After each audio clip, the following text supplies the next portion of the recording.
മുഹമ്മദ് അസ്ലം കൂടി എന്നോടൊപ്പം ചേരുന്നുണ്ട്. അസ്ലം, ഇപ്പോഴും PV അൻവറാണ് ഈ ചർച്ച വിഷയമായി നിൽക്കുന്നത്.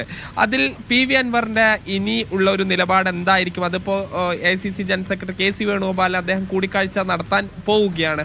എന്താണ് പ്രതീക്ഷിക്കുന്നത്? ശരിക്കും നമ്മൾ പുറമെയുള്ള പ്രസ്താവനകൾ മാറ്റി നിർത്തിക്കുന്നു. പ്രസ്താവനകൾ മാത്രം എടുത്ത് നോക്കുകയാണെങ്കിൽ ശരിക്കും കോൺഗ്രസ് നേതാക്കളൊക്കെ പറയുന്ന ഒരു ലൈനാണ്. ഒന്ന്, PV അൻവർ കോൺഗ്രസ് പ്രഖ്യാപിച്ച സ്ഥാനാർത്ഥിക്കെതിരെ പറഞ്ഞ പ്രസ്താവനകൾ പിൻവലിക്കണം. കാരണം കോൺഗ്രസ് പ്രഖ്യാപിച്ച, ഹൈക്കമാൻഡ് പ്രഖ്യാപിച്ച സ്ഥാനാർത്ഥിക്കെതിരെ സംസാരിച്ച ഒരാളെ എങ്ങനെ മുന്നിൽ ചേർക്കുന്ന ചോദ്യം പ്രസക്തമാണ്. അത് ഏത് മുന്നണിയാണെങ്കിൽ LDF ആണെങ്കിൽ UDF ആണെങ്കിലും അവരുടെ ചോദ്യം പ്രസക്തമാണ്. അതുകൊണ്ട് അത് പിൻവലിക്കണം. രണ്ട്, PV അൻവറിനെ UDFുമായി സഹകരിപ്പിക്കാം, അസോസിയേറ്റ് മെമ്പറാക്കാം എന്നുള്ളത് നേരത്തെ പ്രകാരമുള്ള ധാരണമാണ്. അല്ല, PV അൻവറിനെ UDF മുന്നണിയിലേക്ക് എടുക്കില്ല എന്ന് ആരും പറഞ്ഞിട്ടില്ല. ഈ രണ്ട് ധാരണയിൽ തന്നെ ഉണ്ടാവുക.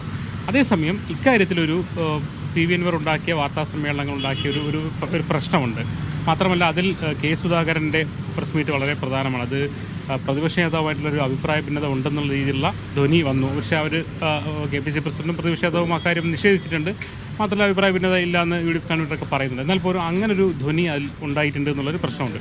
അതുകൊണ്ട് തന്നെ കോൺഗ്രസിനെ സംബന്ധിച്ചോളം എത്രയും പെട്ടെന്ന് ഈ പ്രശ്നം പരിഹരിക്കണം. ഒന്ന്, UDFിനെ PV അൻവറുമായി സഹകരിപ്പിക്കുന്നതാണ് നല്ലതെന്ന് ഏറെക്കുറെ എല്ലാവരും പറഞ്ഞ സാഹചര്യത്തിൽ അതിലൊരു തീരുമാനം എടുക്കണം.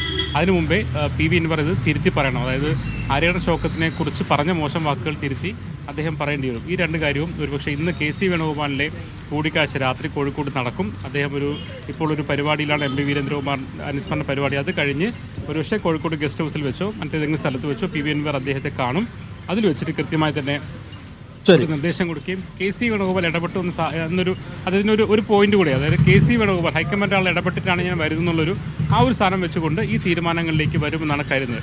മാത്രമല്ല, കോൺഗ്രസിനകത്തെ നേതാക്കൾ തമ്മിൽ അഭിപ്രായ വ്യത്യാസമുണ്ടെന്നൊരു ഫീൽ വന്നത് കോൺഗ്രസ് ക്യാമ്പിനെ ഭയങ്കരമായി നിരാശയിലാക്കിയിട്ടുണ്ട്. കഴിഞ്ഞ ദിവസം ഉണ്ടായ കാര്യം എന്ന് പറഞ്ഞാൽ PV അൻവറിൻ്റെ സമ്മർദ്ദങ്ങൾക്ക് വഴങ്ങാതെ ആര്യാടൻ ഷൗക്കത്തിനെ നിയോഗിച്ചു എന്നുള്ളൊരു പോസിറ്റീവ് എനർജിയാണ് കോൺഗ്രസ് ക്യാമ്പിന് UDF ക്യാമ്പിനുണ്ടായിരുന്നത്. അവിടെ നിന്നുകൊണ്ട് ഇന്നത്തെ ഒരു നെഗറ്റീവ് എനർജി വന്നിട്ടുണ്ട്. അതുകൊണ്ട് തന്നെ ഈ പ്രശ്നം വളരെ പെട്ടെന്ന് പരിഹരിച്ചുകൊണ്ട് വീണ്ടും ആവേശകരമായ പ്രചരണത്തിലേക്ക് പോകുക എന്നുള്ളതാണ്.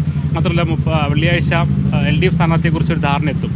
അതിനു മുമ്പേ ഈ പ്രശ്നങ്ങൾ പരിഹരിച്ച് മുന്നോട്ട് പോകണം എന്നുള്ളൊരു അടിയന്തരമായൊരു സാഹചര്യമുണ്ട്. അതുകൊണ്ടാണ് ഒരുപക്ഷെ നമ്മൾ പ്രതീക്ഷിക്കുന്നത് K സുധാകരൻ KPC മുൻ പ്രസിഡന്റിൻ്റെ ഭാഗത്തുനിന്നൊരു വിശദീകരണം ഒരുപക്ഷെ ഫേസ്ബുക്ക് പോസ്റ്റായിട്ടോ മറ്റും വരികയും, അതായത് അഭിപ്രായ വ്യത്യാസങ്ങളില്ല എന്ന രീതിയിലൊരു കാര്യം വരികയും, അങ്ങനെ KCയുമായുള്ള കൂടിക്കാഴ്ചയിൽ കോൺഗ്രസ് നേതാക്കളായ KC വെക്കുന്ന ഒരു ഉപാധി ആര്യാടൻ ഷൗക്കത്ത് മികച്ച ഒരു കാൻഡിഡേറ്റാണ് എന്ന് പറയുകയും തിരിച്ച് ഈ അസോസിയേറ്റ് അംഗമായി എടുക്കാമെന്ന അങ്ങനെ ഒരു ധാരണയ്ക്കാണ് സാധ്യത. ധാരണയുണ്ട്, അത് പ്രഖ്യാപനമായി വരണം എന്നുള്ളതാണ്. അപ്പോൾ സ്വാഭാവികമായിട്ടും ആര്യാടൻ ഷൗക്കത്തിനെതിരെ അദ്ദേഹം പറഞ്ഞ കാര്യങ്ങൾ അദ്ദേഹം തിരുത്തുമ്പോൾ UDFിൻ്റെ ഭാഗത്തുനിന്ന് ഒരുപക്ഷെ പ്രതിപക്ഷ നേതാവ് അല്ലെങ്കിൽ വേറെ പ്രധാനപ്പെട്ട നേതാക്കൾ ഉൾപ്പെടെ എന്ത് ചെയ്യും, അദ്ദേഹത്തിന് അസോസിയേറ്റ് മെമ്പറാക്കി എന്നുള്ള രീതിയിലൊരു പ്രഖ്യാപനം, അത് ഒരു പുറത്തേക്ക് പറയുക എന്നുള്ള കാര്യം കൂടി വരുമെന്നാണ് പ്രതീക്ഷിക്കുന്നത്. ഒരുപക്ഷെ അതോടുകൂടി പ്രശ്നങ്ങൾ പരിഹരിക്കാനാണ് നിലവിൽ സാധ്യത.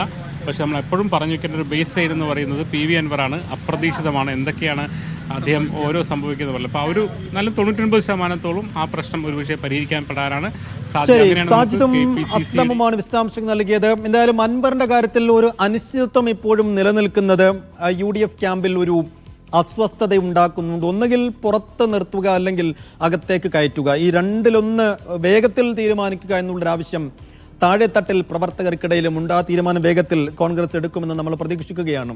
PV